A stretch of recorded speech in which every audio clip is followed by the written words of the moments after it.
जब AI data पर चली गई, तेल आपके पास है नहीं, तो एआई डेटा वाले में कुछ है हमारे पास, सिर्फ नकल कर। जनता वोट देती है, किसके वोट देती है? अरे भाई हिंदुत्व का एक लहर तो है, तो सारा मतलब जहां भी राज्य बीजेपी जीत रही है हिंदुत्व पर जीत रही है। नहीं, अरे भाई जीत जा रही है। बताओ, सतीश जी को सुनने के बाद मुझे लगा भारत भूमि पर दो महान अर्थशास्त्री हुए, एक मनमोहन सिंह और दूसरे का नाम नहीं लूंगा मैं, कहीं व्यक्तिगत ना हो जाए। ये कह रहा हूँ कि किस किताब में पढ़ के आए कि 8.5% 4 से 14 तक विकास दर की दर रही है, पता नहीं कहां रहा, मुझे मालूम नहीं। एफडीआई इसी फाइनेंशियल ईयर में आया है 7.7%। मैंने चेक कर लिया 2004 से 14 के बीच average GDP growth rate 7.7%। Satish ji को इकोनॉमी पे समझा पाना मेरे वश का नहीं है। पिछली भी डिबेट में इनको मैंने कहा था कि मिक्सवेज मत बनाए के सर, इकोनॉमी में मिक्सवेज नहीं होती। पूंजी जो आता है, पूंजी बाहर से, चाहे वो कैपिटल अकाउंट जिसको कहते हैं, वो निगेटिव में जा रहा है, ये कहना चाह रहा हूँ। कितना निगेटिव है सर बताइए? इतना हम नहीं बता सकते, जो हम पढ़ के आए हैं। कैपिटल अकाउंट जो होता है वो रोज के खर्चे के लिए जो चलता है, जिसको कैपिटल अकाउंट डेफिसिट कहते हैं, वो बाहर से आने वाला पैसा नहीं, बाहर से आने वाला पैसा एफडीआई होता है। तो ठीक है, एक तो ये जानकारी नहीं बोलने दीजिएगा आप, आपको कुछ पता होता नहीं है, फिर आप भी नाराज हो चले जाएंगे। नहीं, नाराज नहीं, हम आपके पास पहुंच जाएंगे, हम नाराज होने वाले नहीं। यूपीए की सरकार के समय में 4.8 के ऊपर चला गया, जिसको वर्स्ट इकोनॉमी कहते हैं। मोदी के समय में 0.3 to 1.3 रहा। इसका मतलब जो समझते हैं इकोनॉमी को समझेंगे, वो तो एफडीआई और सीएडी पे हालात और खराब हुए,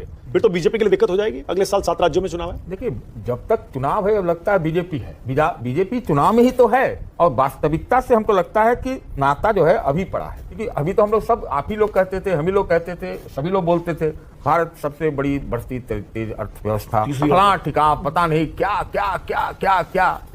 लेकिन ये कोई बताया ही नहीं इतने दिनों में कि पिछले 3 साल से ये तीसरा साल होगा जब $100 बिलियन का जो है आपको व्यापार घाटा हो रहा है। अब तो जो पूंजी कहते हैं, अंग्रेजी में जो कैपिटल बोलते हैं, कैपिटल अकाउंट में भी घाटा हो रहा है। ये 2 घाटे हो गए। अच्छा, बहुत लोग बहुत तरह का करेंगे, कहेंगे कि क्या हमारे पास है, बहुत कुछ है, बहुत कुछ है। बताइए, हम बार बार इसी बात को कह रहे हैं कि दुनिया जब एआई डेटा पर चली गई, तेल आपके पास है नहीं, तो एआई डेटा वाले में कुछ है हमारे पास, सिर्फ नकल कर रहे हैं हम। तो जिसके अच्छा, ये आपने जो कहा ना कि अभी बीजेपी सिर्फ चुनाव में है और कहीं नहीं है, इसका क्या मतलब है? देखिए, इनके पास संसाधन है 61,000 करोड़। नहीं, वो नहीं, मैं पूछ रहा हूँ, चुनाव में है और बीजेपी और कहीं नहीं है, इसका मतलब चुनाव कैसे जीत रहे हैं फिर ये? देखिए, बीजेपी भाई जनता वोट देती है, किस लिए वोट देती है? अरे भाई, हिंदुत्व का एक लहर तो है। तो सारा मतलब जहां भी राज्य बीजेपी जीत रही है हिंदुत्व पर जीत रही है। नहीं, अरे भाई जीत जा रही है, मतलब कहने का मतलब, मेरा बात समझे नहीं। हम बोल रहे हैं कि जब संसाधन जब बहुत ज्यादा होता है, विपक्ष कमजोर होता है, आपके पास 61,000 करोड़ रुपया सालाना चंदा आता है,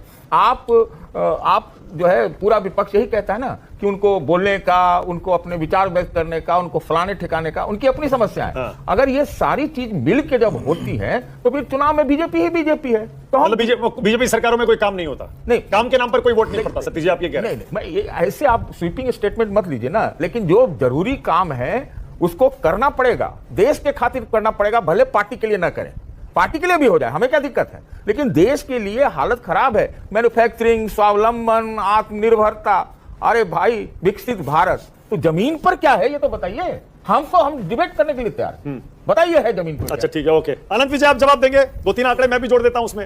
अनंत विजय, सतीश जी कह रहे हैं हालत बहुत खराब है, कहीं कुछ नहीं है, बीजेपी सिर्फ चुनाव में हिंदुत्व पर वोट जीत रही है, उनके पास हजारों करोड़ रुपए का चंदा है, इसीलिए जीते आ रहे हैं। खैर वो एक अलग मसला है, लेकिन इकोनॉमी पर अनंत विजय, क्या ये आधी तस्वीर है क्या? सतीश जी क्या ये नहीं बता रहे कि आज भी हम दुनिया की सबसे फास्टेस्ट ग्रोइंग इकोनॉमीज में से एक है? आज भी हमारा ग्रोथ रेट का जो एस्टिमेट है वो 7% के आसपास है, जो कि दुनिया में सबसे ऊपर जो टॉप 5 कंट्रीज है उनमें से। पहले आनंद जी बोले, उससे पहले ये 15% इकोनॉमी है। इसका मैंने एक थ्योरी निकाला है, सिर्फ 15% लोगों का इकोनॉमी है, जो तीसरी है या चौथी है, अब तो शायद छठी है, वो सिर्फ 15% के लिए है और किसी के लिए नहीं है। आप नीचे चलो ना, नीचे चलो, आओ नीचे चलो। तो ये 2004 से 14 से बेहतर है आज, या उससे भी बुरी हालत में? अभी वैसे नहीं, देखिए कंपैरेटिव देखना पड़ेगा। नहीं, एक बात सुनिए, ये लोग कहते हैं बहुत तेजी से बढ़ती अर्थव्यवस्था है, बात ये भी सही है कि हमारा जो है जीडीपी 4 ट्रिलियन के पास हो गया, 5 ट्रिलियन का नारा कई सालों से चल रहा है, लेकिन अब तो हम 3.6 हो गए।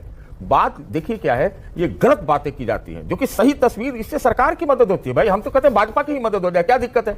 आप ये देखिए कि 4 से 14 तक 8.5% इकोनॉमी बढ़ा है जीडीपी में। अभी आप देख लीजिए कितना बढ़ा है, बढ़ा होगा, बढ़ा नहीं है ऐसा तो हो नहीं सकता, हम नहीं कह रहे कि नहीं बढ़ा, लेकिन ये जो समायोजन है आर्थिक में वो नहीं। अच्छा, हर्ष जी पहले आप बोलिए, हर्ष जी ने उंगली उठाई, पहले हर्ष जी आप बोलिए। आनंद इसके बाद देता हूं, इसके बाद। ये बड़ी अच्छी बात है कि प्रश्न मुझसे पूछिए। अच्छा चलिए, बोलिए आप बोलिए आप बोलिए। ये तो आप जाति कर रहे हैं। हर्ष जी का इंतजार लंबा हो गया था, इसलिए मैं उनके पास चला गया।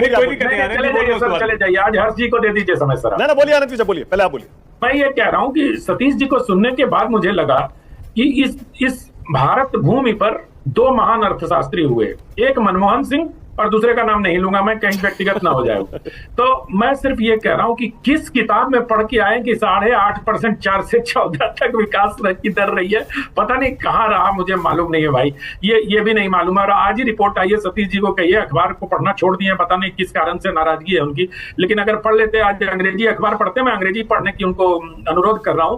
तो उसमें बताया गया कि 2018 के बाद सबसे ज्यादा एफडीआई इसी फाइनेंशियल ईयर में आया है, और 7.7%। अनंत, मैंने चेक कर लिया, 2004 से 14 के बीच एवरेज जीडीपी ग्रोथ रेट 7.7%। बोलिए, बताइए। 8.5 पे, मैं ये कह रहा हूँ। हाँ ठीक है, 7.7 को 8.5 तो सतीश जी बता सकते हैं या मनमोहन सिंह बता सकते थे, खैर मैं इस पर नहीं करूंगा कुछ, क्योंकि एवरेज ग्रोथ रेट के अलावा इकोनॉमी के साइज पर भी बात होती है सतीश जी। जब आप 1 रुपया आप कमाते हैं ना, उसको 2 रुपया करना बहुत आसान होता है, लेकिन जगह आप अगर 100 बिलियन कमा रहे होते हैं ना, तो उसको 150 बिलियन करना भी बहुत मुश्किल होता है। तो इकोनॉमी में 1+1 जोड़ के ऐसे नहीं, बहुत सामान्यीकरण बता देते हैं। और आप नीचे चलने की बात करते हैं, मैं आज आपको हापुड़ की एक घटना बताता हूं। रविवार को हापुड़ चले जाइएगा, आप पैदल जाते हैं तो थोड़ा दूर चलना पड़ेगा पैदल, हापुड़ 30-40 किलोमीटर होगा आपके घर से।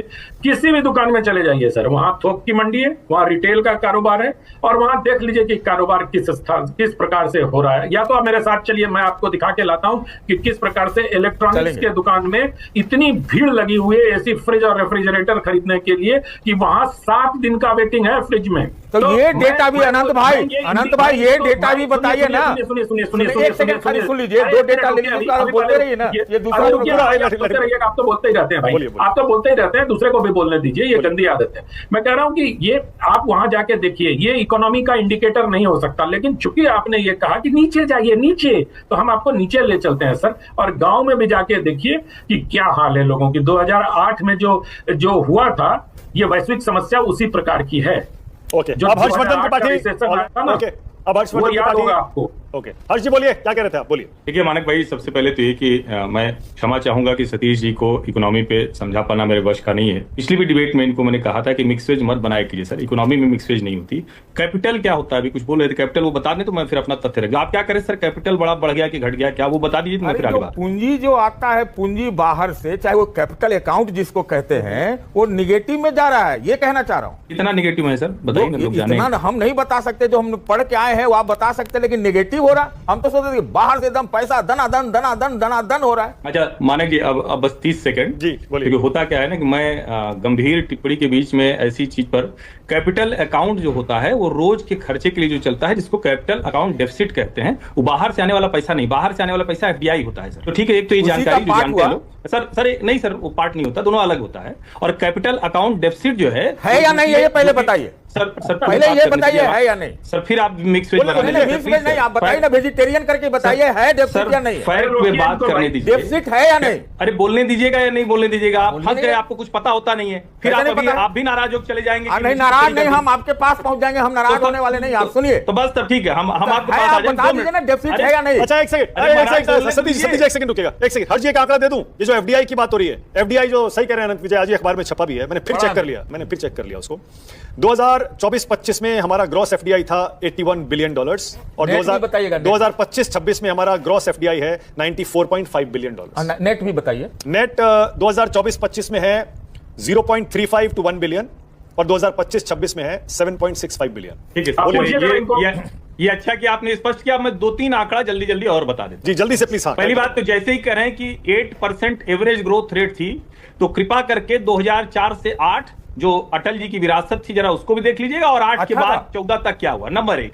नंबर 2, ये करंट अकाउंट डेफिसिट यूपीए की सरकार के समय में 4.8 के ऊपर चला गया, जिसको वर्स्ट इकोनॉमी कहते हैं। मोदी के समय में 0.3 to 1.3 रहा। अगर इसका मतलब जो समझते हैं इकोनॉमिक लोग वो समझेंगे, वो तो एफडीआई और सीआईडी को एक बराबर बता रहे हैं, तो क्या समझेंगे। अब उसके आगे की जरूरी बात, क्या हम इकोनॉमिक पैरामीटर्स पर दुनिया के सामने उस स्थिति में है कि हमें कोई कहे कि हमारी इकोनॉमी बड़ी खराब हो गई है, जैसा सतीश जी हर डिबेट में बोल रहे हैं? कतई नहीं। हमारे पास $720 बिलियन का फॉरेक्स था, जो डॉलर को रुपए को कमजोरी को रोकने के लिए बेचने के बावजूद 688 आ गया है। 688 ये फॉरेक्स रिजर्व है। अरे आज ही का अखबार बोल रहा हूँ, 688 हमेशा ये करते हैं। 688 खत्म कर